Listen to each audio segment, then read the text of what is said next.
In December 1918, Woodrow Wilson set off for the Paris Peace Conference. Germany looked to the president to negotiate a fair peace for them based on his 14 points. Wilson thought this was his chance to remake the world. In his 14 points, it said that all peoples everywhere should be able to decide who should rule them.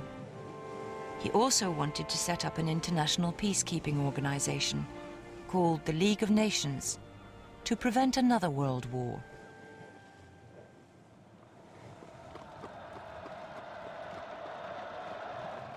Wherever he went, people turned out to welcome him. In France, Italy, and Britain, thousands greeted the president. But the leaders of the nations weren't so pleased to see Wilson. Britain's Prime Minister, David Lloyd George, was afraid that Wilson's plans would mean the end of Britain's empire. The French Premier, Georges Clemenceau, wanted to make sure that Germany could never invade France again, and he felt that Wilson's plans just wouldn't work. Also at the peace talks were lots of the smaller nations. They hoped that Wilson's 14 points would mean that they would gain independence. Delegations from all over the world came to me to solicit the friendship of America. They frankly told us that they were not sure they could trust anybody else. Some of them came from countries which I have, to my shame, to admit that I never heard of before. Clearly, discussions between the Allies over the peace terms weren't going to be easy, but a solution was needed to end the chaos throughout Europe. Nowhere more so than in Germany. The Kaiser had gone, and the continuing Allied naval blockade meant there were still severe food shortages.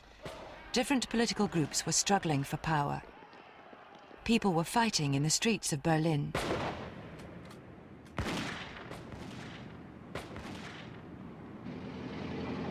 Germany's new government used ex-soldiers to restore order.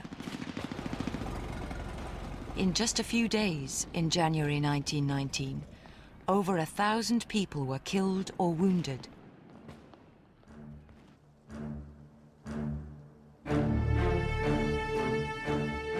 In Paris, the peace talks were now being held behind closed doors.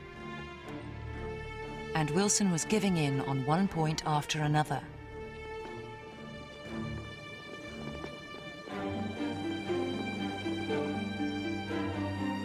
A young British diplomat, Harold Nicholson, was called in to advise the leaders. He had believed in Woodrow Wilson and his 14-point plan. He was angry that the president was giving in.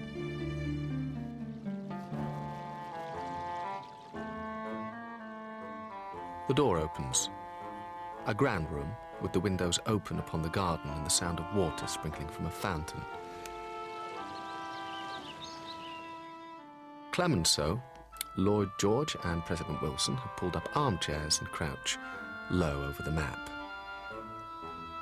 It's appalling that these ignorant men should be cutting parts of the world to bits, as if they were dividing a cake. During the afternoon, there is the final revision of the frontiers of Austria. Hungary is divided up, lazily, carelessly. Then another frontier. Then tea and macaroons.